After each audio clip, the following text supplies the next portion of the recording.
I'm just amazed at how God orchestrates things around us. And so oftentimes it's only in looking back on it that we can see how his hand is really working in that. The whole thing begins in the summer of 2016. I was leading this task force of other college ministry leaders from around the country. And we were trying to figure out where would be the most strategic places in regard to college campuses to be able to see churches planted.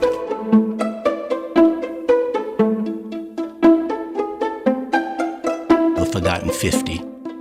We were able to pay for and be involved in a research project that finally culminated in a list of 50 universities, Canada and the U.S., where there was very little access to the gospel on the campus and very little access to the gospel in the city in which the college or university was located.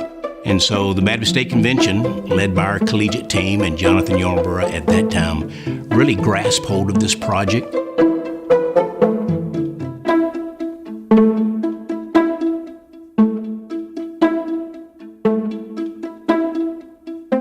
I felt like I was sort of leaving it behind, that the project was just dead in the water. Jeremy came home and was saying hey, I think we need to think about what it might look like to move to Canada and do ministry there.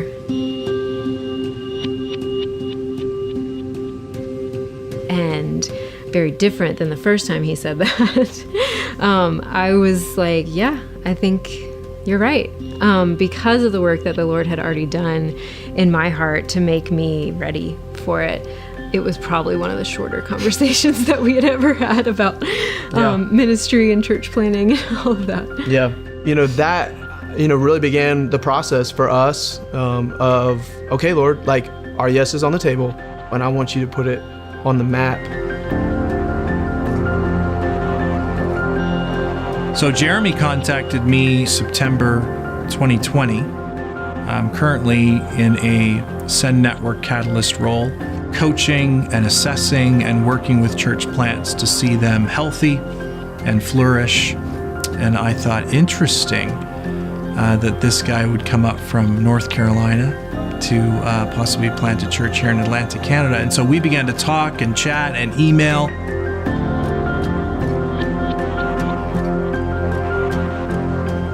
It was October of 2020, and we were on a Zoom call with Chad and his wife Linda, and man, he just went for broke. And he said, hey man, what did you think about planting a church with me here in Halifax, Nova Scotia?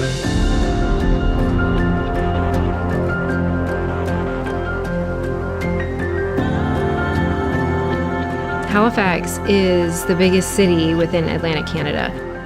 And it's a port city, and so there's people coming to this port, and then they're going other places in Canada or around the world. And as he's describing this, my mind is realizing that we as a church can reach people and then send them back out to wherever they're going. And so it's not necessarily about growing a giant church, it's about reaching the nations with the gospel.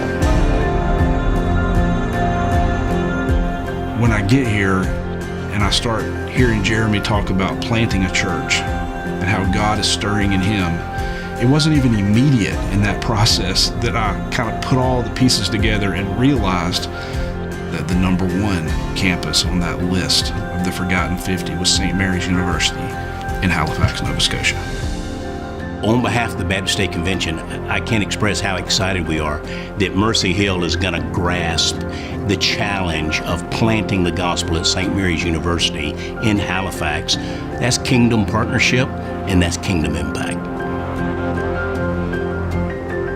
I think one of the most freeing things is to live in the knowledge that you are walking in obedience to what God has called you to do.